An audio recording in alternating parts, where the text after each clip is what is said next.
10장 1절의 말씀과 에베소서 6장 1절에서 4절에 읽은 말씀을 가지고 자녀의 삶에 대한 기대와 책임이라는 말씀의 제목으로 이 시간 우리가 함께 은혜를 나눕니다. 자녀는 부모의 희망과 기대의 대상입니다. 부모라면 누구나 자신의 자녀들이 부모 자신들보다는 나은 삶을 살아가기를 원합니다. 그래서 성공적인 삶을 살았다면 그 성공적인 삶을 모든 그대로 물려주고 싶고, 또 부모 자신의 삶이 만약에 실패하고 후회가 있었던 삶이었다면 다시는 내 자녀들만큼은 그 길을 걷지 않기를 바랍니다. 자신의 삶의 모든 경험을 다 물려주어 평탄한 삶을 살기를 원하며, 또한 자신들은 허물 있는 실패의 인생의 삶을 살았을지라도 자녀들만큼은 바른 길을 걸어갈 수 있는 성공적인 삶을 살아가기를 원합니다. 솔로몬도 다른 부모들과 같이 자신의 자녀들이 자신보다 더 나은 삶을 살아가기를 희망하였습니다. 솔로몬은 자녀를 향한 기대와 책임을 가지고 자녀들에게 그 살아갈 인생의 방향에 대해서 많은 잠언서에서 권면을 하고 있습니다. 어떻게 사는 것이 자녀의 스스로에게와 또 자신의 삶의 말년에 후회가 되지 않고 보람을 느낄 수 있는가를 확실하게 알려주고 싶었던 것이지요. 자녀는 책임을 지고 길러야 하는 양육의 대상입니다. 부모의 양육에 따라서 자녀의 삶은 달라집니다. 부모가 어떻게 자녀를 양육하느냐에 따라서 그 부모의 양육에 따라 자녀의 삶이 달라지는 거예요. 생각이 달라지고 가치관이 달라지고 삶의 성공이나 실패나 모든 기준을 가늠할 수 있는 인생의 방향도 달라질 수 있다는 거죠. 그러니까 우리가 그만큼 양육이 중요하다, 어릴 때부터. 그런데 여러분, 양육에 있어서 가장 중요한 게 뭐냐? 교육이에요. 가르침이라는 거죠. 권면이라는 거죠. 훈계라는 것이죠. 부모의 역할이 자녀의 먹고 마실 것을 공급하는 의무만 있는 것이 아니라는 거예요. 자녀의 삶을 제대로 이끌어주고 자녀가 어떻게 살아야 되는지 방향을 제시해 줘야 될 책임이 부모에게 있어요. 아유, 너가 알아서 해라. 이거 되게 무책임한 말이에요. 부모가 살아왔던 그 모든 삶의 지혜를 총동원해가지고 내 자녀들에게만큼은 그 인생의 정확한 방향을 가르쳐줘야 돼요. 야, 이렇게 해서 이렇게 하는 게 더 낫지 않겠니? 대학은 이렇게, 전공은 이렇게 해보는 게 어떻니? 결혼은 이런 사람하고. 저희가 오늘 오는 길에 우리 이제 가족들에게, 우리 자녀들에게 그런 이야기 했어요. 우리 예은이한테, 요한이한테 우리 삶의 방향에 대해서. 여러분들, 부모는요, 자녀가 나갈 삶의 방향을 안내를 해줘야 돼요. 제시해줘야 돼요. 아유, 네 인생이니까 네가 알아서 해. 이러면 안 된다는 거지요. 적어도 신앙 있는 부모라면은 우리가 신앙으로 내가 내 자녀에게 어떻게 되는가, 성경이 말하고 있는 걸 분명히 행하셔야 됩니다. 성경 뭐라고 말해요? 자녀는 부모에게 있어서 자녀는요, 우리가 하나님 앞에 정말 내가 이 땅에서 잘 양육하고 가르치고 그래서 하나님 앞에 인도해야 될 그런 책임이 있다는 거죠. 그러면 성경은 우리 자녀를 어떻게 길러야 한다고 할까? 자녀를 양육할 때 가장 먼저 해야 될 것이 뭔가? 내 자녀에 대한 이해와 어떤 사람으로 기를 것인가에 대한 분명한 목적과 방향이 우리가 중요합니다. 그래서 가장 효과적인 방법으로 내 자녀에게 가르쳐주고 제시해주고 안내해줘야 되는데, 솔로몬은 오늘 잠언 본문에서 그 내용을 말하고 있습니다. 그러면 우리 자녀의 삶에 대한, 우리가 부모로서 내 자녀에 대해서 기대와 책임으로 어떤 자녀가 되어야 되는지 성령님의 도우심으로 깨닫기를 원합니다. 첫 번째, 우리가 내 자녀의 삶에 대한 기대와 책임, 우리가 반드시 기억하면서 우린 첫 번째, 자신의 자녀를 잘 이해해야 합니다. 여러분, 내가 내 자녀만큼 잘 이해하는 것 같다 생각하지만 돌아서 보면, 또 어떻게 보면 한편으로는 자녀에 대해서 잘 모르는 경우도 있습니다. 여러분, 사회가, 이 세상이 요구하는 것은 뭡니까? 실력 있는 사람, 능력 있는 사람을 요구합니다. 그래서 실력이 있고 능력 있는 사람은 그만큼 사회에서, 세상에서 대접받고 대우를 받습니다. 그런 사람을 필요로 합니다. 어느 직장이나 어느 단체나 능력 있고 실력 있는 사람만을 요구합니다. 그래서 부모도 자신의 자녀들에게 이 세상이 요구하는 대로, 이 세상의 방식이 필요하는 대로 실력 있어라, 능력 있어라, 그래서 더 많은 실력과 능력을 갖추라고 말을 합니다. 세상이 요구하는 실력을 갖추어야 또 세상이 필요로 하는 능력이 있어야 한다고 독려하면서 세상에서 인정받는 사람이 돼야 된다. 어디 가도 인정받는 사람이 된다. 학교는 학생들은 학교에서 인정받아야 된다. 직장인들은 직장에서 인정받아야 된다고 말합니다. 그러나 오늘 이 잠언의 저자 솔로몬은요, 자녀들에게 가르치는 내용이 달랐습니다. 세상이 원하는 사람이 아니라, 세상이 필요하는 사람이 아니라 하나님이 원하시는 사람이었습니다. 물론 세상도 필요하고 원하는 조건이 되면 좋죠. 그러나 먼저 우선시 되어야 될 것은 하나님이 필요하는 사람, 하나님이 요구하는 사람의 기준에 적합한 사람이 되는 것입니다. 사회의 기능에 맞는 사람이 아니라 하나님의 손에 맞는 사람입니다. 시대가 필요하는 사람이 아니라 하나님께서 필요로 하는 사람입니다. 왜 그러냐? 이유는 솔로몬은 이 세상의 주인은 하나님이시고 하나님이 친히 통치하시는 분이며 모든 일을 하나님이 경영하시고 모든 일을 하나님이 이루시는 분임을 분명히 솔로몬은 깨달아 알았기 때문입니다. 자녀를 기를 때 무엇보다 중요한 것은요, 자녀를 향한 하나님의 기대를 알아야 됩니다. 하나님이 내 가정에 내 자녀를 선물로 주셨는데, 은혜 선물로 주셨는데, 하나님이 나를 통해서 내 자녀에게 원하시는 게 뭘까? 내 자녀에게 하나님이 원하시는 사람이 되도록 나는 어떤 중간자의 역할을 해야 되나? 이런 깨달음이 부모에게 있어야 된다는 거예요. 그래야 부모지요. 낳았다고 그냥 먹을 거 주면서 길렀다고 그게 다 부모가 아니라는 거예요. 하나님의 뜻에 맞는 사람으로 키우느냐, 하나님의 뜻에 맞는 사람이 내 자녀가 되어져 가느냐가 부모에게 있어서 가장 중요한 역할이고, 그게 신앙인으로서의 진정한 부모의 가치이고 기준입니다. 그래야 부모라는 거예요. 낳았다고 길렀다고만 다 부모가 아니라는 거죠.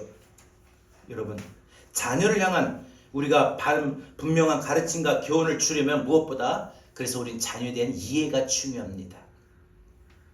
자녀가 누구인가에 따라서 대하는 자세와 교육의 방법이 달라지기 때문이죠. 어떤 사람은 자식을 자신의 소유다, 내가 내 뱃속으로 낳았으니까 생각하는 사람이 있습니다. 또 어떤 사람은 내 자녀가 나를 그토록 근심스럽게, 저는 태어날 때부터 저렇게 나를 힘들게 아파가면서 태어나게 하더만 커가면서 항상 나를 근심스럽게 걱정스럽게만 한다면서, 학교를 들어갈 때도 그렇고 군대를 갈 때도 그렇고 결혼할 때도 그렇고 한 번도 내 마음 편하게 할 날이 없다면서 맨날 내 속만 뒤집어 놓고 근심만 주는 자식이다라고 생각하는, 그래서 자식이 부모에게 짐이다라고 느끼는 사람도 있습니다. 어떤 사람은 자식을 통해서 자신의 어떤 노후를, 내 늙은 여생을 내 자녀들이 성공하면 나를 잘 책임지겠지 하고 이런 기대를 갖는 부모도 있습니다. 그러니까 자녀를 미래 보장으로 여긴다라는 것이죠. 성경은 우리에게 자녀가 어떤 존재인가를 분명히 알게 합니다. 성경은 야곱의 입을 통해서 자녀는 하나님이 우리에게 주신 은혜의 선물이다. 그러니까 자녀는 우리가 내 소유도 아니고 내 근심스러운 짐도 아니고, 그렇다고 내가 평생을, 내 미래 노후의 평생을 책임질 미래 보장도 아니에요. 자녀는 그저 하나님이 내게 주신 은혜의 선물이라는 거예요. 그러니까 여러분, 우리가 자녀에 대한 어떤 기대와 생각이 분명히 육신적으로 있으면은 그 자녀가, 그러니까 잘 돼야, 내 생각, 너가 잘 돼야, 너 인생이 잘 돼야 나도 책임져 줄 수 있을 거 아니냐 해서 자녀를 그렇게 잘 되게 하는 겁니다. 자신이 또 못했던 말을 자식을 통해서 어떤 대리 만족으로 얻고자 해서 자신의 자식만큼 어떻게 해서든지 하게 하려고 합니다. 여러분, 다 좋습니다. 그러나 가장 중요한 건 자녀는 자녀 그 자체로만, 자녀에 대해서 내가 가져야 될 기대와 책임은 딴 거 없어요. 하나님이 내게 은혜로 주신 선물이에요. 자녀는 그 이상도 그 이하도 아니에요. 그 이상이 되면 너무 집착이 되고 또 잘못된 마음으로 빠지고 잘못된 기대와 잘못된 책임이 나타날 수 있다는 거예요. 그 이하가 되면은 하나님이 관리하고 하나님이 양육하라고 맡겨주신 선물인데 방치가 되는 거예요. 그러니까 자녀는요, 여러분들 기억하십시오. 지금 여러분들 가정에 있는 자녀, 다 큰 성인이 된 자녀든 어린 자녀든 간에 그 여러분의 자녀는 분명하게 하나님이 은혜의 선물이에요. 그냥 그 이상 그 이하도 아닙니다. 여러분, 그래서 우리는 분명히 기억해야 될 것은 성경이 바로 야곱의 입을 통해서 말했던 것입니다. 창세기 33장 5절입니다. 이렇게 말합니다. 야곱은 형 에서에게 자신의 자녀들을 소개하면서 하나님이 은혜로 주신 자식들이다 라고 했어요. 에서에게 형님 보세요. 얘네들이 하나님이 내게 주신 은혜의 선물이에요. 이렇게 말했다는 거죠.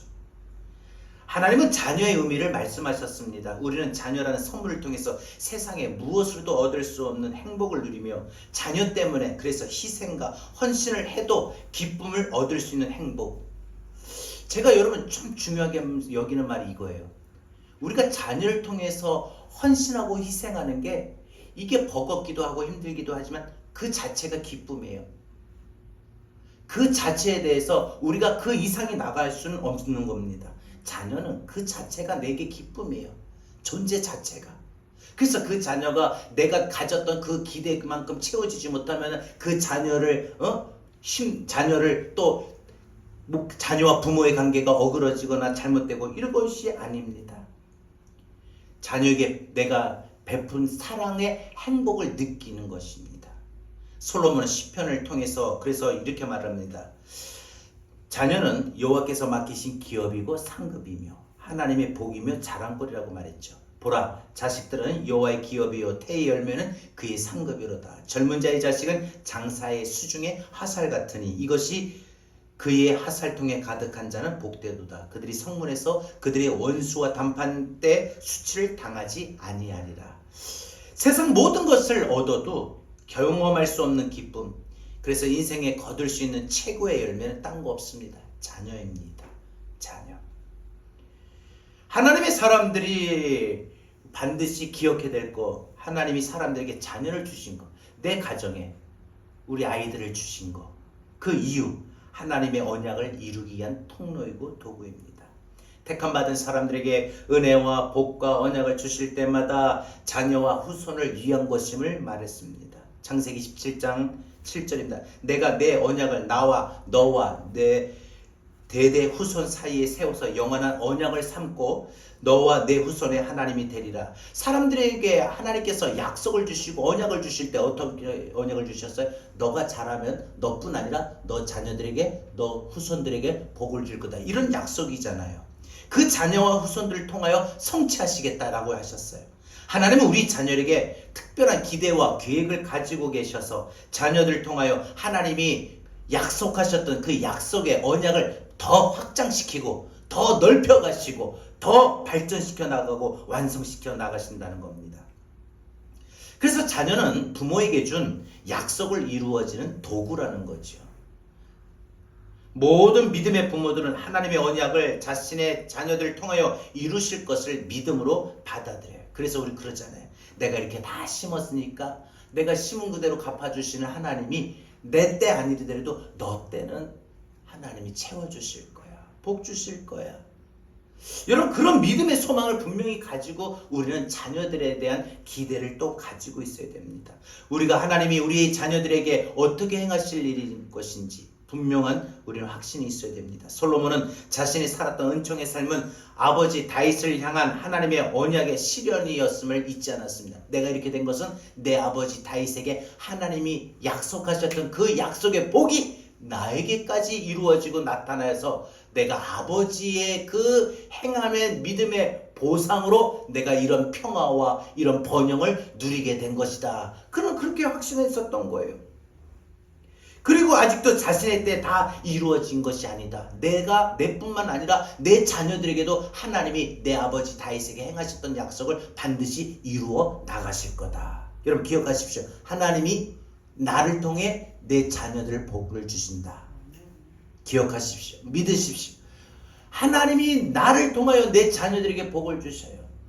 또 내 자녀들의 또 자녀들에게 복을 주셔요. 그의 간절한 소원은 다윗에게 주었던 하나님의 언약이 중단되지 않은 거예요. 솔로몬은 그래서 하나님, 내 아버지에게 약속하셨던 거 나 때, 내 자녀 때 계속 이어져 나가게 하옵소서. 하나님, 내 아버지에게 행하셨던 약속이 중단되지 않게 하옵소서 하고 솔로몬은 간절히 바랬던 거예요. 아버지 다윗을 통하여 자신에게 흘러온 모든 하나님의 은혜가 자신과 자녀들에게 후손들에게 이어가게 했던 것이지요. 여러분, 그래서 우리가 내 자녀를 어떻게 바르게 이해해야 되느냐? 기억하십시오. 내 뱃속에 나왔다고 내 거다. 그래서 내 마음대로 내가 이미 내 자녀의 삶에 나아갈 방향을 다 설정한 거예요. 계획한 거예요. 물론 안내하고 또 이끌어주는 건 좋지만 관점의 차이입니다. 가치의 차이일 것입니다. 여러분, 자녀는요 분명한 기대와 소망이지만 여러분 그것이 어떤 사람이 되느냐에 따라 달라집니다. 여러분, 우리가 중요한 건 내가 내 자녀를 하나님이 은혜의 선물이다, 여기로 우리는 분명히 이해를 하셔야 됩니다. 자녀는요 하나님의 은혜의 선물이다. 더 이상 더 이하도 되어서는 안 될 것입니다. 그럼 두 번째로 우리가 생각해 봅시다. 우리는 내가 자녀에 대한 기대와 책임을 잘 가지려면 어떻게 되느냐? 하나님이 원하시는 사람으로 양육해야 됩니다. 하나님이 원하시는 사람으로 양육해야 돼요. 자, 어린 자녀라면 양육이 가능하겠지요. 다 큰 성인, 그죠? 이제 뭐 결혼을 했거나 안 그러면은 그 다 큰 성인이 된 자녀들은 양육이 하기 힘들잖아요. 그럼 어떻게 됩니까? 하나님이 원하시는 사람이 되도록, 하나님이 원하시는 사람의 삶의 모습으로 살아가도록 기도를 해야 되는 거예요. 기도해야 돼요. 하나님, 이런 삶으로 살아가길 원합니다. 우리 자녀가 주어진 인생을 가장 복되게 사는 방법이 있다면 여러분 원하실 거 아니에요. 내 자녀들이 복되게 살아가는 거 원하시지요? 원하시지요? 그러면 뭡니까? 하나님 앞에 쓰임 받아야 되지요. 모든 복의 근 대신 하나님이 내 자녀에게 복을 주시게끔, 하나님 앞에 복을 쓰임 받게끔 그렇게 하셔야죠. 어떤 분야의 일을 하든지 하나님의 손에 붙잡힘을 받고 하나님 앞에 쓰임을 받는다면 그것이야말로 가장 복된 삶을 살아가게 될 줄로 믿습니다. 무엇을 전공하고 어떤 일을 하고 어떤 직업을 갖느냐, 이게 중요한 게 아니에요. 어떤 일을 하든지 어떤 분야에 있든지 무슨 일을 하든지 하나님 앞에 쓰임만 받는다면 그 사람은 그 분야에서뿐 아니라 모든 인생에 가장 복된 삶을 살아가게 될 줄로 믿습니다. 하나님의 쓰임을 받으려면 선택의 권한, 판단의 권한이 하나님께 있음을 알아야 됩니다. 하나님이 어떻게 선택하고 어떻게 이끌으시는지, 하나님의 뜻을 이루는 사람이 되려면 하나님이 택하시고 하나님이 사용해 주셔야 되잖아요. 하나님의 택함을 받고 하나님께 쓰임을 받으려면 하나님이 원하시는 사람이 되어야 됩니다. 내 자녀가 하나님 앞에 쓰임 받기를 원하신다면 내 자녀가 하나님이 원하시는 사람이 되어야 돼요. 근데 내 자녀가 예수를 안 믿어요. 교회를 안 나와요. 그럼 어떻게 될까요? 먼저가 해야 돼요. 여러분, 우리는 뭐든지 시작을 하면은 뭐든지 처음 시작하는 단계가 있어야 됩니다. 내 자녀가 복을 받으려면 하나님 앞에 쓰임 받아야 되고, 하나님 앞에 쓰임 받으려면 하나님이 원하시는 사람이 되어야 돼요. 근데 하나님이 원하시는 사람이 되어야 되는데 아직 내 자녀가 교회를 안 나와, 예수를 안 믿어. 어떻게 될까요? 그럼 뭐부터 해야 될까요? 내 자녀가 예수를 먼저 믿어야 되죠. 내 자녀가 예수를 믿고, 그리고 내 자녀가 바로 하나님 앞에 인정받는 사람, 쓰임받는 사람이 되어야 되는 거죠. 여러분, 우리가 이 세상 살아가는 동안에 모든 것이, 우리가 중요한 것은요, 우리의 의지에 의해서 쓰임받는 것이 아니라 하나님의 판단과 기준에 따라 쓰임을 받는다는 사실입니다. 하나님은 어떤 사람을 사용할지에 대한 결정권을 하나님 가지신, 절대 주권을 가지신 분이에요. 그러니까 하나님이 내 자녀 쓰시겠지라는 우리가 분명한 확신과 기대는 있어야 되지만 그 쓰시는 결정권은 누구에게 있어요? 부모에게, 나에게? 아니에요. 하나님께 있어요. 그래서 우리가 기도해야 될 거는 뭐냐? 하나님이 사람을 쓰실 결정권은 하나님에게 있는데 내 자녀가 하나님의 기준에 맞는 사람이 되게 해달라고 우린 그렇게 기도해야 되는 거예요. 이거 아셔야 돼요. 분명히 방향을 잘 잡으셔야 돼요. 뭐 어떻게 내가 다 잡고 내가 다 이룬 게 아니에요. 하나님이 쓰셔야 되는데 하나님이 쓰는 사람이 되는 기준에 맞는 것을 놓고 우리는 자녀를 위해서 기도해야 된다는 거예요. 여러분, 하나님의 부르심을 받고 귀한 일에 쓰임을 받는 사람이 되어야 되는데, 성경은 우리에게 하나님의 선택의 모든 것을 강조하면서 바울을 통해서도 그것을 알게 하셨습니다. 부모는 바로 자신의 자녀들이 하나님께 쓰임받기를 원하는 마음을 가지고 그 기준에 맞는 자녀로 길러야 되고, 어릴 때부터. 만약에 그 시기를 말씀이 없어서 놓쳐버리고 지나쳤다면 지금이라도 우리가 기르고 양육이 안 되지만 기도하십시오. 꾸준히 자녀를 위해서 이런 자녀가 되게 해달라고 기도하십시오. 하나님의 부르심을 받고 귀한 일에 쓰임받기 원한다면 하나님의 사용의 기준이 우리는 분명 또 알아야 돼요. 하나님은 어떤 사람을 쓸까? 저도 그래요. 아마 저희 부모님도 아마 저한테 아마 하나님 쓰실 거야 라고 그렇게 하셨지만, 하나님이 정말 저를 쓰실 때 기준이 뭔가, 또 저는요 우리 아이들을 쓰실 때 어떤 기준을 갖고 계실까. 그래서 하나님, 우리 아이들이 하나님이 쓰시고자 하는 그 기준에 딱 적합한 사람이 되게 해달라고 그렇게 기도를 합니다. 근데 여러분, 우리가 중요한 것은요, 하나님의 쓰임 받기를 원하는 마음을 가지고 그 기준에 맞는 사람이 되도록 우리가 기도해야 되는데, 하나님은요 어떤 사람을 쓰실까? 우리가 먼저 생각해 볼 때 하나님 외모를 보지 않는다고 했어요. 그리고 그 사람의 실력이나 능력이나 힘이나 지혜를 보지 않는다고 했어요. 그러니까 지금요, 우리는 누구나, 여러분의 자녀는 누구나 하나님 앞에 쓰임받을 가능성이 다 있는 거예요. 만약에 외모 가지고 본다면, 외모 가지고, 실력 가지고, 능력 가지고, 그러면 세상이 원하는 기준대로라면 다 떨어지는 거예요. 안 되는 거예요. 미달이에요. 자격 미달이에요. 근데 하나님은요, 외모도 안 봐요. 실력도 안 봐요. 능력도 안 봐요. 얼마나 좋습니까? 같은 안 되지 않냐? 외모도 별로고 실력도 없고 능력도 없고. 만약에 그렇다면은 세상에서는 미달이고 자격 미달이지만 하나님한테는 자격 미달이 되지 않는다는 거죠. 재능이 없으면 하나님은 재능을 부어주시고, 하나님은 선택의 기준이 분명히 있습니다. 바울이 깨달았던 하나님이 사용하시는 사람들의 기준이 뭔가, 그것은 깨끗한 정결함이에요. 그러니까 여러분, 제일 중요한 건 말씀드립니다. 여러분이 자녀를 위하여 기도할 때 가장 먼저 해야 될 거, 하나님 앞에 정결하게 해달라고. 이게 기준이에요. 이게 우리 자녀를 위해서 기도해야 될 첫 번째예요. 뭐 능력이 있고 실력이 있고 어느 학교를 가고 그 다음에 어떤 사람하고 결혼하고 어떤 직장에 가고 애를 낳으면 또 어떻게 하고, 이거 눈으로 보이는 세상적인 기준 가지고 기도하지 마시고, 그것도 물론 하지 말라는 건 아니에요. 그러나 우리가 가장 중요한 본질을 알아야 된다는 거예요. 뭘 기도해야 돼요? 내 자녀가 하나님의 쓰임에 받는 기준이 되어야 되는데, 오늘 저는 바울이 뭐라고 말하냐, 하나님의 쓰임 받는 기준의 첫 번째는 정결함이다 라고 말을 해요. 그러니까 내가, 내 자녀가 하나님 앞에 쓰임 받는 사람이 되게 해달라고 원한다면 내 자녀가 정결하게 해달라고, 거룩하게 해달라고 기도하셔야 돼요. 자, 디모데후서 2장 21절 성경이 이렇게 말합니다. 그러므로 누구든지 이런 곳에서 자기를 깨끗하게 하면 귀히 쓰는 그릇이 되고, 자기를 깨끗하게 하면은 하나님 앞에 귀하게 쓰임받는 그릇이 된다는 거예요. 거룩하고 주인의 쓰심에 합당하면, 주인 누구예요? 하나님의 쓰심에 합당한 사람이 된다는 거예요. 그 다음에 모든 선한 일에 준비함이 되리라. 하나님이 그 사람을 향해서 펼쳐가실 여호와 일에 준비하시고 예비하신 모든 일에 적합한 쓰임의 기준이 뭐냐? 정결함, 거룩함. 여러분, 바울은 영적인 아들 디모데가 하나님 앞에 귀하게 쓰임받는 사람이 되기를 원하면서 기도했어요. 그때 필요한 것이, 깨달은 것이, 바울이 깨달은 것이, 내 영적 아들인 디모데는 이런 사람이 되어야 되겠다 해서 깨달은 게 정결함이었어요. 그래서 그 삶을, 정결한 삶을 위해서 강조한 것이 두 가지입니다. 하나는 정욕을 피하라. 여러분, 젊었을 때 젊은 사람들 얼마나 정욕이 많아요. 얼마나 그 인간의 가장 그 욕구, 욕망이 가장 활활 타오르는 거, 주체가 안 돼요.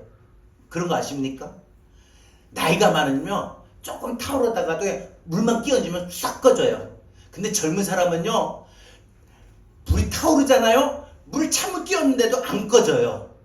양동이로 보고 이건 난리예요. 안 꺼져요. 그 젊음의 피가 그래서 뜨겁다는 거예요. 그런데 여러분, 그 젊음의 뜨거운 피에 정욕을 피하라. 육신의 정욕, 뭐 이런 정욕이 얼마나 많아요. 이 젊은이들이 모이면은 또 젊은 사람들끼리 모이면 또 막 그 세상적인 쾌락을 즐기는 그 욕구, 욕망 얼마나 많아요. 뭐 성욕이나 물욕이나 뭐 안 그러면 어떤 세상의 권력이나 이런 모든 것들 얼마나 그때 막 탐을 합니까? 그 다음에 또 하나 함께하지 말아야 될 사람과 함께하지 않는 거예요. 그러니까 뭐예요? 이거는 도움이 안 되는 사람과 함께하지 말아요. 그래서 성경 뭐라고 말해요? 복 있는 사람들의 정의를 내리면서 복 있는 사람은 악인의 꾀를 쫓지 않냐고 오만한 자의 자리에 앉지 않냐고. 뭐예요? 오만하다는 건 하나님을 두려워하지 않고 하나님을 경외하지 않는. 그러니까 뭐예요? 하나님 없고 자기 멋대로 살아가는 사람들과 그 자리에 어울리지 말라는 거예요. 여러분. 그러니까 이 정결하기 위해서는 두 가지를 피하라고 했어요. 정욕을 피하라, 정욕을 끊어라. 이 끊는 게 참 사실 청년의 때는 어렵거든요. 그러니까 정욕을 여러분 피해야 돼요. 그러니까 할 수 있으면은 그런 자리에 안 가는 게 좋아요. 왜 요셉이 보디발의 아내가 막 끄집어냈을 때 왜 그 자리를 막 도망쳤을까요? 그래가지고 아마 그랬던 것 같아요. 이제 제가 추측해보건데 이 신모세 목사의 추측 이게 한번 가져볼게요. 막 이제 요셉이 막 하다가 보디발이 그냥 뒤에서 보디발의 아내가 탁 끼어났어요. 아, 왜 이러세요? 하고 막 도망갔는데 이제 보디발의 아내가 잡았겠죠. 그래서 옷이 막 훌라당 벗겨질 거고 잡았으니까 뭐 와이셔츠 같으면 안 벗겨지겠지만 안 풀어지겠죠. 그러면서 딱 보니까 요셉 그대로 도망갔고, 그러니까 이제 자기가 그냥 너무 화가 나고 막 수치스럽고 자존심도 상하고 내가 이러면 종한테 내가 이런 대우를 받아야 되나 에라 모르겠다 하고 막 자기도 옷 벗으면서 이제 사람들이 쫓아나오니까 소리 나오니까 쫓아나오니까 왜 무슨 일이 있어요? 그러니까 이놈의 요셉이 날 겁탈하려고 했다고. 딱 보니까 요셉의 옷자락이 위에 있고 자신의 이 사모님의 옷자락도 벗겨진 거예요. 그러니까 사람들이 이제 여기서 완전히 빼도 박지 빼박이죠. 형님은 뺄 수 없는 그 물증과 증거가 그 자리에서 있었기 때문이 아닐까. 자, 그런데 생각해봐요. 또 한편으로는 요셉이 하나님을 경외했기 때문에 그 자리를 피했던 겁니다. 그래서 뭐라고 그러냐면 성경 보니까 요셉이 그래요. 내가 어찌 하나님 앞에서 범죄하니까 득죄하리까 이렇게 말했어요. 내가 하나님이 보시는 삶의 속에서 내가 어떻게 범죄할 수 있습니까? 이 말은요, 내가 죄를 지을 수 있는 죄의 유혹의 자리에 어찌 있겠냐 이거예요. 그러니까 한마디로 사람들 모이는 술자리에 가지 말라는 거고, 또 그런 어떤 이 직장촌이라고 합니까? 그런 데도 가지도 말고, 이 정욕의 피가 끓어오르는 때에 그 자리에 가면은 못 피해요. 끓어오르는데 어떻게 해요? 찬물로 끼얹어도 이게 꺼져야지 안 꺼진대. 그러니까 아예 애초에 그런 자리에 안 가면 그런 유혹을 안 받게 된다는 거예요. 그리고 그렇게 자꾸 부추기는 사람하고 뭐 친구들도 그래서 잘 사귀어야 되는 게, 그렇게 막 하는 사람 있으면 따라가요. 너만 예수 믿냐? 나도 예수 믿어. 내가 이래봐도 잡사야. 그러니까 자기는 교회 다니는 집사지만 자기 술 먹어도 되는 사람이니까 나는 잡사야. 자기 스스로 말하면서 괜찮아. 장로도 술 한잔 하는데 그 사람 말이에요. 어쨌든 그러면서 그런 자리에 있으면 그냥 어쩔 수 없는 그런 유혹이 커지게 된다는 거죠. 그러니까 정결함을 위해서는 어떻게 해요? 이 두 가지를 피하라. 여러분, 디모데후서 2장 22절입니다. 깨끗한 마음으로 주님을 부르는 사람들과 함께 된다고 했어요. 그래서 뭐라고 말해요? 의와 믿음과 사랑과 화평함을 추구하라. 솔로몬의 아들에게 교훈도 동일했습니다. 청년의 정력을 부추기는 음료의 유혹을 멀리하고, 함께 하지 말아야 할 사람들이 누구인가를 알고, 이 사람은 내게 믿음으로 신앙으로 하나님이 쓰심에 받는 기준에 나에게 치명적인 유혹을 줄 수 있는 사람이구나, 이걸 알아서 그 누군가를 멀리하라고 했어요. 가까이 하지 말라고 했어요. 무엇보다 악한 자의 게임에 빠지지 말라고 했어요. 한잔 가자, 어디 가자, 나 오늘 교회 가야 돼. 이렇게 오늘 하루만 빠지면 어때? 우리 동창회가 오늘뿐인데 넌 유별나게 예수 믿냐? 왜 너 혼자? 아, 너는 모처럼 이렇게 가정여행 왔는데 네가 뭐 너만 교사냐, 너만 성가대냐? 꼭 왜 교회 간다고 해? 오늘 토요일까지 잡아. 이번 주 월요일, 화요일 연휴인데 이 부산에 놀러 왔으니까 부산에서 교회도 우리 그렇다고 예배 안 드린다는 거 아니야. 저 수영록교회나 이런 데 큰 교회 가서 탐방한 듯이 교회 가서 예배 드리면 되잖아. 그리고 화요일까지 놀면 되지. 꼭 굳이 다시 교회 가가지고 성가대야 된다고, 교사해야 된다고 꼭 토요일까지 그날 왔다 그날 가야 돼. 여러분, 무엇이 정말 하나님 기준에 맞는 사람일까 생각해 보십시오. 우리는요, 악한 자의 게임에 빠지지 않아야 됩니다. 우리의 자녀들이 복된 삶을 살려면 악한 자를 따르지 아니하고 하나님을 따르는 사람이 되어야 됩니다. 악한 자와 함께하지 않는 삶을 살려면 우리가 하나님만 바라봐야 됩니다. 악한 자가 어떤 유혹을 하든지 협박을 하든지 바라보지 말고 오직 하나님만 바라보십시오. 잠언은 하나님만 바라보는 삶을 하나님을 경외하는 삶이라고 말을 했습니다. 악한 자를 두려워하지 말고 하나님을 두려워야 됩니다. 여러분, 하나님께서 하나님을 경외하는 자들을 책임져 주신다고 했거든요. 하나님 책임져 주셨어요. 출애굽기 1장 21절에 그 산파들은 하나님을 경외하였으므로 하나님이 그들의 집안을 흥왕하게 하신지라 했어요. 우리 자녀들이 이 세상 살아가면서 세상 말을 두려워할 것이 아니라 세상의 방식을, 세상의 누군가를 두려워할 것이 아니라 하나님의 시선을 두려워해야 됩니다. 하나님 보시고 있지. 근데 그걸 모르는 거예요. 예전에 사람들은요, 너 하늘이 무섭지도 않냐? 이런 말을 했어요. 그 말이 뭐예요? 하나님의 시선을 말하는 거예요. 그래서 악한 자가 책임져주는 삶이 아니라 하나님이 책임져주는 삶을 살아가게끔 해야 된다는 거예요. 솔로몬은 자신의 아들들에게 하나님을 경외하며 살아야 할 것을 분명히 말하고 있던 것입니다. 하나님의 형통하게 하는 사람. 여러분, 우리는 그래서 우리 자녀들이 하나님이 반드시 원하시는 그 사람이 되도록 우리는 꾸준히, 우리 어린 자녀라면 길러야 돼요. 어릴 때부터. 만약에 그것을 잊어버리고 놓쳤다면 우리가 지금이라도 다 큰 성인인 자녀라 할지라도 기도하십시오. 근데 그 기도는 보통 기도가 돼서는 안 돼요. 눈물을 쏟아붓는 기도가 돼야 돼요. 얼마나 애가 탑니까? 내가 진작에 어릴 때부터 이렇게 믿음으로 신앙으로 양육했는데 그렇지 못해. 그러면 그게 지금 내 자녀들의 그 믿음의 모습을 보면 그냥 내 잘못인 것 같아. 내가 진작에 어릴 때부터 내가 그냥 자녀를 사랑한다고 다 오냐 품어주고 교회를 빠져도 그냥 그래 했는데 하나님 앞에 쓰임받는 내 자녀가 되는 걸 분명히 알았다라면 내가 그렇게 하지 않았을 텐데 하면서 지금이라도 그 모습이 못되은 것에 대해서 정말 원통한 마음으로, 정말 회개하는 마음으로 우린 그렇게 기도해야 돼요. 그냥 보통 기도가 안 돼요. 이제는요. 여러분, 다 큰 성인의 자녀는 그만큼 더 눈물을 쏟아내야 되는 그런 기도가 되어야 돼요. 마지막 세 번째로요, 우리는요 하나님이 책임지시는 자녀가 되게 해야 돼요. 이게 우리 기대고 우리 책임이에요. 우린 자녀를 기르면서 분명한 목적을 가져야 됩니다. 그것은 뭐냐? 내 자녀가 반드시 하나님을 영화롭게 하는 거예요. 하나님이 하셨습니다. 하나님의 이름을 드러내는 거예요. 우리 이따금씩 연예인들 뭐 연말에 뭐 시상식에서 보면은 먼저 하나님 앞에 감사합니다 이렇게 말하는 크리스천 연예인들이 있죠. 안 그러면 뭐 금메달을 따고 소감을 발표할 때 우리는 어떤 일 속에 무엇이든지 간에 우리는 하나님의 이름을 드러내는 사람, 하나님 앞에 영광 돌리는 사람이 되게끔 해야 돼요. 내 자녀들이 하나님이 자신의 삶을 책임져 주심을 알고 하나님을 찬양하는 사람이 되도록 우린 길러야 되고, 그런 사람이 되도록 우린 내 자녀를 기도해야 됩니다. 그것이 하나님의 백성을 향한 하나님의 바로 계획이고 의도입니다. 여러분, 요단강을 건넌 뒤에 하나님께서 이스라엘 백성들에게 여리고 동쪽 길갈에서 길갈 강가에서 가져온 돌 12개를 가져와서 기념비를 세우라고 했어요. 왜 그랬을까? 이렇게 요단강을 건너게 한 건 하나님이 행하신 거다.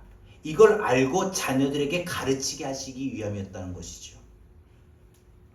우리들의 자녀들과 우리 자손의 삶이 바로 이와 같은 삶이 되어야 됩니다. 하나님이 약속하신 땅에서 그 모든 인생의 길을 하나님이 열어주실 거야. 여러분이 자녀들이 지금 현재 삶의 모습을 보고 절망하지 마세요. 아유, 이제 결혼 시기도 다 끝났는데 언제 결혼하노? 처음에는 막 그래도 결혼할 거다라는 기대감이 있었는데 이제는 나이가 한 해 한 해가 더 가니까 이제 결혼을 하겠나? 아유, 부모가 먼저 포기하는 거예요. 아유, 내 자녀가 정말 예수를 믿을까? 아무래도 그냥 또 자꾸 교회 가자 가는 것도 한두 번 말이지. 아예 듣지도 않고 이제는 어릴 때라면 차라리 때려서라도 그냥 데리고 가는데 지금은 다 꺼내를 때리고 갈 수도 없고 끄집어 데리고 끌고 갈 수도 없고 그냥 자꾸 말하는데 말하는데 이제 말하는데도 그것도 한두 번이지. 자꾸 말하니까 이제 싫어해가지고 아예 나 안 보려고 집에도 안 오고 시선도 피하고. 왜? 엄마 만나면 맨날 교회 가자 이 말 하니까 그 말이 듣기 싫은 거예요. 그러니까 여러분, 우리가 지금 이런 상황에 놓일 때 우리는 어떻게 될까 한번 생각해 봅시다. 여러분, 우리는요, 내 자녀가 정말 하나님의 쓰임에 맞는 사람이 되도록 우리는 기도할 뿐만 아니라 우리는 반드시 내 자녀가 하나님 앞에 영광 돌리는 그런 삶이 되도록 더 힘써서 우리는 기도해야 될 것입니다. 하나님의 의도가 분명히 있어요. 하나님의 원하심이 있어요. 하나님 책임지는 삶, 하나님께 영광 돌리는 삶을 살려면 반드시 하나님이 이끄시는 삶을 살아야 됩니다. 하나님이 이끄시는 삶이 뭘까? 하나님이 내 자녀를 이끌어 주신다. 믿습니까? 여러분, 하나님이 내 자녀를 이끌어 주시는 걸 믿을 때 하나님이 이끄시는 삶이란 뭘까? 하나님의 음성을 따르는 삶, 하나님 말씀에 순종하는 삶이라는 거예요. 그러므로 우리 자녀가 하나님 앞에 영광 돌리는 삶을 살아가게 원한다면, 살려게 하면 처음부터 말씀에 순종하는 사람으로 길러야 돼요. 너 성경 이렇게 돼 있잖아. 성경을 가지고 이야기하는 거예요. 성경을 가지고 말하는 거예요. 성경을 가지고 교훈을 하는 거예요. 그래서 성경을 가지고 말하고 제시하고 할 때 성경에 대한 신뢰를 얻게 되고 성경에 대해서 그 말을 지키고자 힘쓴다는 거죠.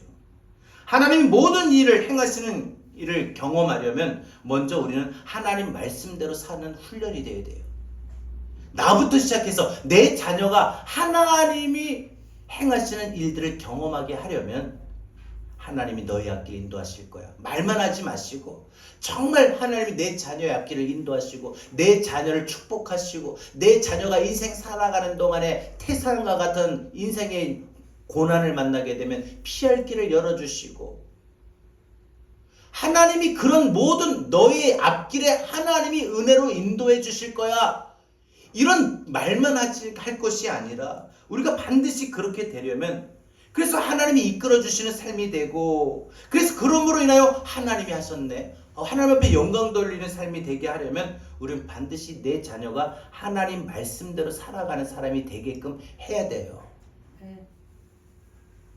여러분, 요단강이 갈라지는 걸 보면 먼저 발을 들여 놓아야 했던 것입니다. 여리고성이 무너지는 것을 보려면 7일간 돌아야 했던 것입니다. 한마디로 하나님이 아직까지 이루어지지 않은 상황에서 요구하시고 시키시고 명령하셨던 거 눈에 보이진 않았지만 손에는 안 잡혔지만 그러나 이스라엘 백성들은 하나님 말씀이라고 하니까 하나님 명령하셨으니까 그저 순종해서 7바퀴 돌았고 그저 순종해서 아직 갈라지지 아니하는 요단 강물이 시퍼렇게 흘러가고 있는 그 강물을 발로 밟았어요. 순종했더니 요단 강물이 갈라졌어요. 순종했더니 난공불락 여리고성이 무너졌어요. 순종해야 하나님이 일하셔요. 여러분도 마찬가지예요. 여러분의 자녀와 여러분의 인생도 마찬가지예요. 우리의 인생이 순종해야 하나님이 일을 하셔요. 내가 사업을 할 때도 순종해야 하나님 내 사업을 일하셔요. 공부할 때도 내가 순종을 해야 하나님이 내게 공부를 더 잘할 수 있도록 지혜를 주시고 그 나갈 길을 인도해 주시는 거예요. 여러분, 무슨 일을 하든지 어떤 상황이 있든지 순종입니다. 하나님 말씀에 순종하는 사람이 되게 하여야 됩니다. 그래서 내 자녀들이 하나님 말씀에 순종하는 사람이 되게 먼저 부모의 말에 또 순종하게끔 해야 돼요. 여러분, 부모의 기쁨이 되게 해야 됩니다. 솔로몬은 아들들에게 교훈을 하면서 부모의 말에 대한 분명한 입장을 말했습니다. 자신의 말을 법과 명령으로 표현했어요. 내 아들아, 내 아비의 명령을 지키면 내 어미의 법을 떠나지 말라라고 했어요. 그러니까 부모의 가르침과 교훈을 절대적으로 순종하는 것을 이와 같이 명령이나 법이라는 표현을 했습니다. 그만큼 내가 한번 말했으면 지켜라. 여러분 어떻습니까? 저도 우리 아이들 보면서 말을 잘 들을 땐 참 좋아요. 근데 분명히 말했는데도 안 들어요. 그럴 땐 어떻게 해요? 하나님의 율법과 동일한 수준으로 여겨야 돼요. 자, 우리도 마찬가지. 여러분들 지금 우리의 부모가 계시면은 우리 부모님 말씀하실 때에 모든 부모의 말은요. 우리 청년들도 잘 들으세요. 모든 부모의 말은 하나님의 말씀과 똑같이 여겨야 된다 했어요. 명령이라고 했어요. 법이라고 했어요. 하나님의 율법과 동일한 수준이라고 그랬어요. 바울은 예배소 교인들을 향하여 이렇게 말했어요. 예배소서 6장 1절입니다. 주 안에서 너희 부모에게 순종하라. 말 들어라. 가장 기본이 말 듣는 거다. 그걸 가르쳐야 되는 거예요. 어릴 때부터. 아마 그랬으면 좋을 것 같아요. 말 들으면 밥 주고 말 안 들으면 밥 안 주고, 말 들으면 용돈 주고 말 안 들으면 용돈 안 주고, 이번 주 너 몇 번 말 들었을 때 다 주지만 몇 번 말 안 듣고 안 지켰지? 그럼 차가 많은 거야. 빼버리는 거야. 여러분 하나님의 말씀에 대한 순종입니다. 신명기 5장 29절입니다. 다만 그들이 항상 이 같은 마음을 품어 나를 경외하며 내 모든 명령을 지켜서 그들과 그 자손이 영원히 복받기를 원하노라. 하나님 말씀을 지켜야 복을 받는다. 자녀가 순종이 사람이 되게 하는 거, 반드시 순종하는 사람이 되어야 하지만, 근데 여러분 다 큰 자녀 억지로 순종하게 할 수는 없잖아요. 자녀 교육의 방법과 내용도 중요하지만 또한 방법 또한 중요하다는 거예요. 바울도 자녀를 교육하면 교육에 대해서 말하면서 주의 교훈과 훈계로 양육하라라고 했습니다. 동시에 자녀를 노엽게 하지 말라라고 했어요. 아무리 옳은 것이라 할지라도 자녀 입장에서 받아들일 수 없다면 그 교육이 헛될 뿐이에요. 너 내일 기말고사인데 지금 너 이럴 때야? 너 3당 4락이라면 몰라? 3시간 자면 붙고 4시간 자면 떨어지는 거야. 근데 네가 지금 이 시간에 잠이 와? 내일 시험인데? 근데 걔 입장에서는 지금 잠이 쏟아지는 애예요. 3당 4락이 아니라 자기는 아직도 10시간 자도 부족해. 그런 애를 앉혀놓고 3시간 자야 된다? 내일 시험인데? 이러면 그게 말이 먹히냐 이거죠. 아무리 옳은 것이라 할지라도 그게 자녀 입장에서 자녀의 어떤 성격이나 체력이나 생활이나 마음이나 그게 받아들일 수 없다면 그 교육이 헛될 뿐이라는 거예요. 오히려 역효과가 일어나는 거예요. 그러니까 자녀를 기르면서 모든 자녀들에게 같은 방법이 적용되는 게 아니라는 거죠. 각자의 내 자녀의, 그래서 앞에서 첫 번째 말씀드린 거에 이해하라고 하는 것이 하나님의 뜻을 이해하는 것도 있지만 내 자녀를 내가 스스로 안다? 모르는 경우도 많더라고요. 알아야 됩니다. 각자의 적용의 방법이 또 다 달라요. 저희도 뭡니까? 제가 우리 아들하고 우리 딸하고 다 달라요. 얘네들이 내 똑같은 자녀인데 다 달라요. 근데 여러분 자녀를 기르면서 모든 자녀에게 같은 방법이 적용되는 게 아니거든요. 각자의 적용 방법이 있어요.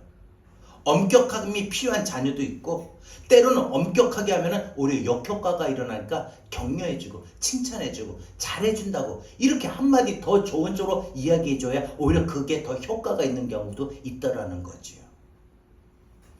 그러니까 여러분 잠언에서도 다양한 방법을 소개하고 있습니다. 때로는 엄격한 방법도 좋으네요. 엄격하게. 여러분 잠언 23장 13절 14절에 성경은 이렇게 말합니다. 아이를 훈계하지 아니하려고 하지 말라. 훈계하라요. 아무리 다 컸다고 해서 지금 뭐 내 자녀가 보세요. 30 넘고 40 넘고 50 넘어도 부모이기 때문에 부모로서 자녀에게 훈계하세요. 이러면 안 되지. 이러면 안 되지. 이게 아주 어린아이 때만 그러면 안 돼. 그거 잘못된 거야. 하고 그때만 훈계를 잘 하셨는데 다 큰 성인이 된 자녀는 훈계를 안 해요. 알아서. 왜? 훈계하면 괜히 그냥 부모하고 자식 간이 껄끄러운 관계가 될까봐 말을 옛날 어릴 때 같으면 막 때리면서라도 그냥 말을 하고 했거든요. 가르쳤거든요. 근데 지금 다 큰 애들 때릴 수는 없고 말을 하는데 그 말도 그냥 한두 번이지 계속 내 말이 어떻게 보면 듣는 자식의 입장에서 보면 자녀 입장에서 보면 잔술같이 들릴까봐 그냥 말을 안고 닫아요. 그래서 훈계를 안 해요. 여러분 다 큰 자녀도 훈계가 필요합니다.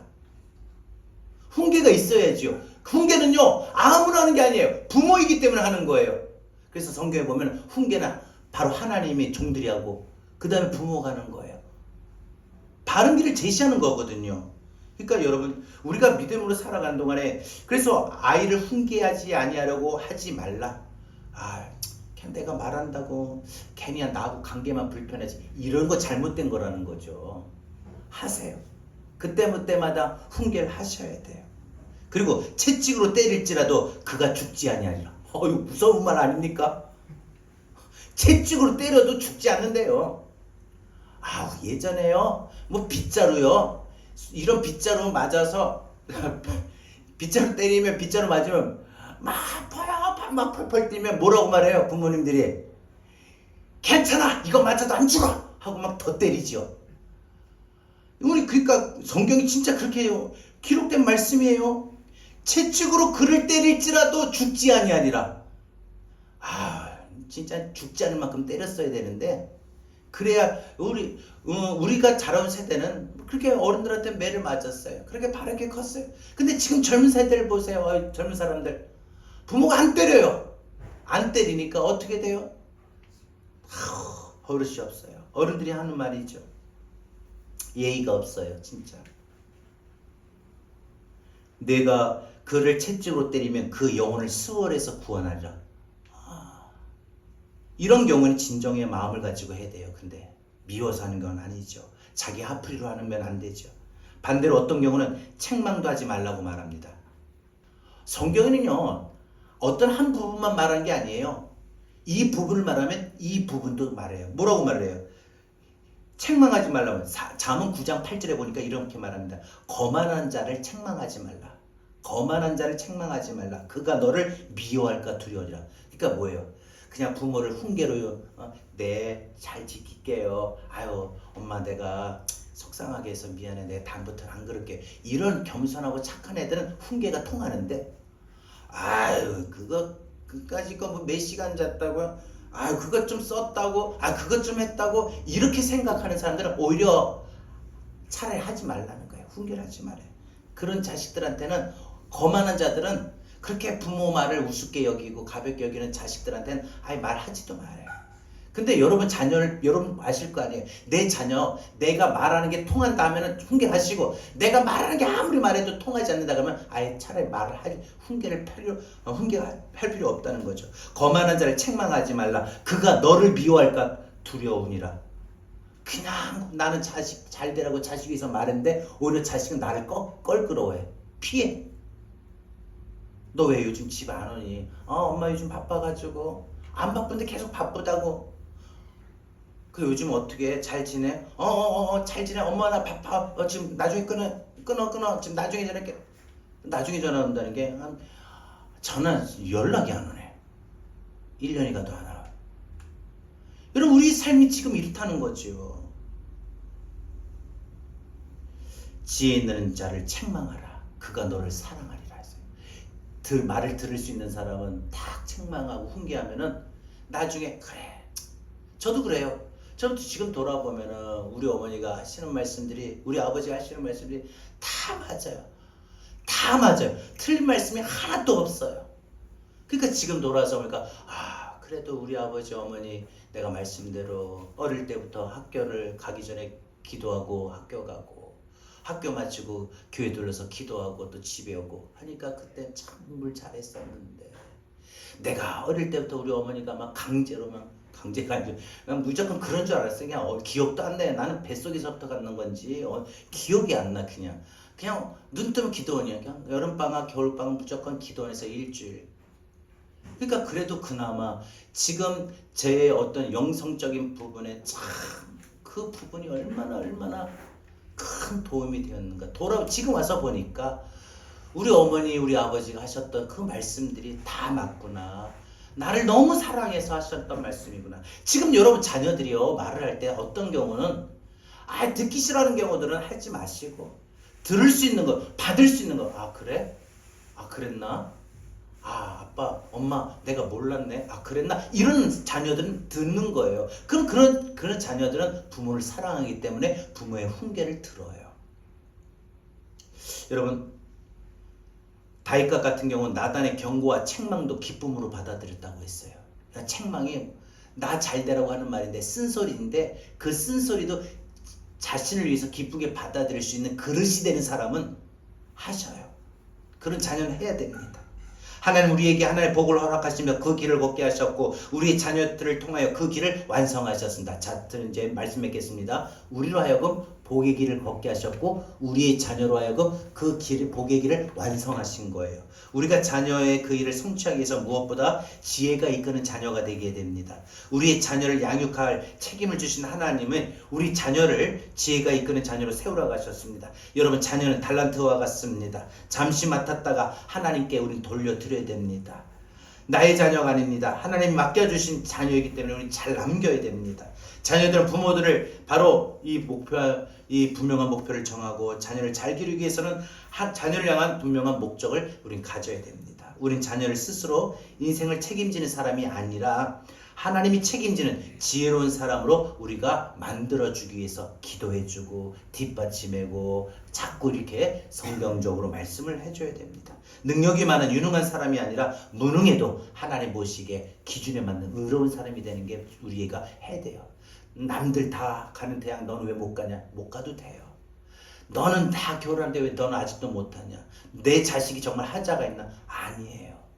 여러분들, 내 자녀, 내 자식의 기준을 다른 사람들이, 일반 사람들이 한다고 해서 그게 정상이고 내 자녀가 못한다고 해서 결혼도 못하고 직장도 못 얻고 아직도 성격이 이렇고 아직도 이렇게 집에서만 있고 이런다고 여러분 내 자녀에다가 여러분 하자가 있는 거 아닙니다. 설령 그렇다 할지라도 내 자녀가 하나님 보시기에 의로운 부분이 있으면, 하나님 보시기에 의로운 부분이 있으면 그건 내가 부모의 역할을 다하고 있는 것입니다. 여러분, 중요한 겁니다. 우리 내 자녀 어떤 자녀가 될까? 여러분, 자녀에게 어떤 기대가 있어요? 그리고 어떤 책임을 가지고 있습니까? 혹시 앞에서 말씀드린 대로 내가 자녀를 통해서 저 자식은 그냥 나한테 평생 짐으로 여겼습니까? 아니면 내 자식 그렇게 탁달하면서 서울대학 가라, 그 다음에 삼성에 들어가라, 그래가지고 결혼은 이 사람하고 해라, 결혼해라, 그래서 나 이제 80 다 되는 늙은 나를 너가 잘 봉양해라, 네가 성공해야 나도 편하게 살 거야 아니냐 하고 그 자식을 자신의 인생의 노후에 미래의 보장, 보험과 같은 그것으로 여겼습니까? 자녀는요 단순합니다. 하나님이 은혜로 주신 선물이에요. 그 이상도 그 이하도 되어서는 안 돼요. 분명한 우리의 기대가 있어야 돼요. 하나님의 뜻에 맞는 사람입니다. 하나님 원하시는 사람입니다. 이게 우리의 기대가 되어야 돼요. 내 자녀 실력이 부족해도 괜찮아요. 대학에 정말 가기가 어려운, 수능을 보는데 성적이 안 되고 등급이 낮고 실력이 없고 시험을 봐도 맨날 30점 밑으로만 맞고 정말 그런 모습이라 할지라도 내 자녀가 내가 원하는 건 딴 거 아니에요. 내가 세상 사람들과 같이 똑같은 기준으로 바라보고 기대하지 말라는 거예요. 나는 믿음의 사람이라면 적어도 하나님이 기준을 가지고 기대하십시다. 그래, 너 하나님 쓰시는 기준은 꼭 서울대학 나온다고 다 성공한 거 아니더라. 하나님이 널 쓰시기만 하면, 네가 대학 못 나와도 하나님이 널 쓰시기만 한다면은 너 서울대학 나온 사람보다 하나님이 너의 인생을 더 많이 쓰시고 더 많은 일을 맡기실 거야. 엄마는, 아빠는 분명 그걸 믿어. 그래서 아빠하고 엄마는 너에게 원하는 기대가 있어. 너가 공부를 잘하고 너가 어느 대학에 가는 것이 아니라 너가 하나님 앞에 사랑받고 쓰임받는 사람이 되는 거야. 그러기 위해서 너가 더 영적으로 정결하고 영적으로 거룩하도록 아빠가 엄마가 널 위해서 많이 기도할게. 너의 그런 부분이 많이 부족하고 너의 그런 많은 생활 속에 청년의 젊은이 때 많은 유혹이 끌어올 때 아빠하고 엄마는 너를 위해서 더 눈물 흘리며 기도할게. 이것이 여러분 부모로서의 자녀에 대한 기대입니다. 책임입니다. 낳았다고 길러만 줬다고 그게 부모가 다 되는 게 아니라는 거예요. 오늘 이 말씀 붙들고 우리 자녀 어떤 자녀가 되기를 원하나? 우리 함께 찬양하고 우리 자녀를 위해서 이 시간 기도하는 시간을 좀 가져보겠습니다. 이 세상을 살아가는 동안에 이 세상을 살아가는 동안에 나의 힘을 의지할 수 없으니 기도하고 낙심하지 말 것은 기도하고 낙심하지 말 것은 주께서 너의 앞길에 주께서 찬송하니 반드시 하나님의 꿈이 나의 비전이 되고 예수님의 성품이 나의 인격이 되고 성령님의 권능이 나의 능력이 되길 원하고 기도합니다. 주의 길을 걸어가는 동안에 세상의 것 의지할 수 없으니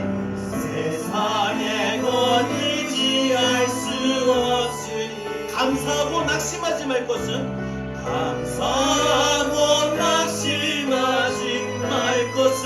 주께서 참 기쁨이 되시리라.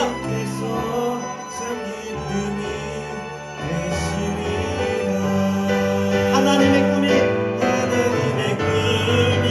나의 비전이 되고 예수님의 성품이 나의 인격이 되고 성령님의 권능이 나의 능력이 되길 원하고 바라고 기도합니다. 여러분, 우리 다시 한번 이 찬양 부를 때요 1절에 보니까 이 세상을 살아가는 동안에 내가 마치 이 시간 찬양의 가사를 가지고 내 자녀들에게 속삭이듯이 말하듯이 권면하는 말로 나라고 하는 이 가사를 너라고 다 바꿉시다. 이 세상을 살아가는 동안에 아들아 딸아 내 말 한번 들어볼래? 너 있잖아, 아빠가 살아보니까 이 세상 살아가는 동안에 너의 힘 가지고 의지가 안 되더라. 아빠도 그랬어. 아빠도 나의 힘만 있으면 다 될 줄 알았어. 근데 그게 아니더라. 그리고 어떤 일에 도전이 되고 어떤 일에 절벽으로 가로막히고 큰 장애물이 놓이게 돼서 네가 마음에 근심이 되고 절망이 될 때 있잖아. 그때 기도해. 기도하고 더 이상 낙심하지 말어. 학교의 문제에 대해서, 너가 성적에 대해서, 너가 직장에 대해서, 진로에 대해서, 결혼에 대해서 걱정하지 마.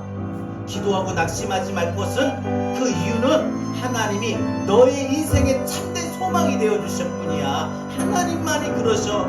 그래서 아빠는, 엄마는 내가 너희들한테 정말 원해, 바래. 하나님의 꿈이 너의 비전이 되면 좋겠어. 예수님의 성품이 너의 인격이 되면 좋겠어. 그리고 성령님의 권능이 너의 능력이 되면 좋겠어. 그렇게 나를 너로 바꾸고 이 시간 한 번 더 자녀를 위해서 찬양하고 기도합시다. 이 세상, 이 찬양을 부르면서 여러분 자녀를 생각하세요. 자녀에게 말해주세요. 너의 힘을 아들아 딸아 우리 요한아 예은아 이 세상 살 때는 기도하고 낙심하지 말 것은 아들아 딸아 주께서 너의 인생의 소망이 되시니라. 하나님의 꿈이 너의 비전이 되고 예수님의 성품이 우리 아들과 딸의 인격이 되고 성령님의 권능이 너의 능력이 되고 원하고 바라고 기도합니다. 부모로서 그걸 다시 한번 고백합시다. 하나님의 꿈이 너의 비전이 예수님의 성품이 너의 인격이 되고 성령님의 권능이 너의 능력이 되길 원하고 바라고 기도합니다. 제가 설교를 하고 찬양을 찾으면서 준비하는데 이 찬양을 딱 골랐어요. 그래서 이 찬양 가사를 보니까 정말 맞다. 제가 우리 아들 요한이한테, 우리 딸 예은이한테 정말 우리 아이들 너무 사랑해요. 제 아내가 그래요. 저는요 우리 딸을 바라볼 때 눈에서 그 꿀이 떨어진대요. 그냥 보고만 있어도 너무 이뻐. 나는 지금도 우리 예은이가 어릴 때 초등학교 때 까르르 웃는 게 있었어요. 그게 동영상 있거든요. 그거 보면은 항상 힘이 나. 얼마나 그냥 보기만 해도 이쁘고 보기만 해도 사랑스럽고 그래서 딸인가 봐. 근데 또 우리 아들은 늘 그리워. 늘 보고 싶고 늘 든든해. 그냥 우리 아들이 없으면 뭔가 허전해. 너무 사랑해. 우리 또 첫애잖아요. 제가 원래 장남이라서 하나님이 믿음에 따라 첫 것을 좋아해요. 근데 우리 얘 낳고 제가 낳은 건 아니지만 제 아내가 낳죠. 우리 요한이 얻고 나서 얼마나 나는 세상의 모든 걸 다 가졌는지. 지금도 난 큰 기억보다 어린 기억에 손잡고 데리고 어디 가고 뭐 하고. 지금도 우리 아이들 너무 사랑해. 그래서 제가 원할 때 하나님, 또 우리 아이들 기도할 때 그냥 우리 어머니가 아직도 저를 위해서 기도할 때마다 눈물을 흘리며 기도해요. 우리 아버지가. 그게 이제 느껴져요. 저도 우리 아들과 우리 딸, 우리 아이들 위해서 기도할 때 그냥 눈물이 나와. 그냥 지나가는 애들 보면 다 우리 애들 같아. 그냥 늘 보고 싶어. 아직도 일어나지도 않는 일인데요. 제가 우스운 거는 딸 결혼식 하면은 그냥 저는 눈물이 나요. 군에 가는 애들 보면 그냥 눈물이 나. 이제 우리 요한이가 이제 곧 군에 갈 거고 우리 애니가 이제 저 시집가면 어떻게 하나 이런 생각하면요 그게 막 그래요. 그러니까 그 마음으로 아마 똑같을 거예요. 우리 권사님들 우리 집사님 다 똑같을 거예요. 내 자녀가 하나님의 꿈이 너의 비전이 되면 좋겠어. 그리고 예수님의 성품이 너의 인격이 되면 좋겠어. 그리고 성령님의 권능이 너의 능력이 되면 좋겠어. 정말 원하십니까? 바라십니까? 기도합시다. 하나님의 꿈이 너의 비전이 되고 예수님의 성품이 예수님의 성 너의 인격이 되고 너의 인격이 되고 성령님의 권능이 너의 능력이 되면 좋겠어. 아빠는 엄마는 늘 원하고 바라고. 그래서 기도할게. 한 번만 더 고백합니다. 내 자녀를 위해서 하나님의 꿈이 너의 비전이 되고 예수님의 성품이 너의 인격이 되고 성령님의 권능이 너의 능력이 되기에 원하고 바라고 기도합니다. 여러분 정말 자녀를 위해서 원하고 바라고 우리가 이 시간 기도하는 마음으로 다 같이 함께 주신 말씀대로 기도합니다. 주여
너희의 비전이 되고 하나님의 은이 너희의 비전이 되고 예수님의 성품에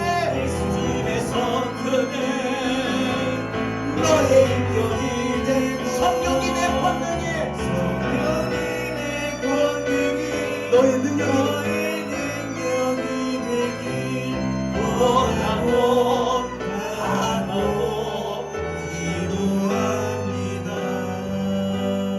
어떻게 보면 가장 중요한 포인트가 이거예요. 원하지요? 바라시죠? 그럼 기도해야 돼요. 오늘부터 우리 약속해요. 여기 계신 모든 부모들, 우리 권사님들, 집사님들 자녀를 위해서 기도합시다. 예수님 뭐라고 말씀하셨어요? 너희는 나를 위하여 울지 말고 너희와 너희 자녀를 위하여 울라라고 했어요. 부모는요, 자녀를 위해서 늘 울어야 돼요. 울고 있습니까? 울고 있어요? 속 상해가지고 속 뒤집어져서만 울지 말고 지금도 내 자녀를 위하여 원하는 게 뭡니까? 바라는 게 뭡니까? 정말 여러분 자녀에게 원하고 바라는 게 있습니까? 여러분 정말 자녀를 사랑한다면은 원하고 바라고 기도합시다. 기도합시다. 그래서 오늘부터 우리 정말 자녀를 위해서 여러분들이 무엇을 원하는지, 무엇을 바라는지 그걸 기도하세요. 다른 건 다 못하셔도 여러분 자녀만큼을 위하여 기도하십시오.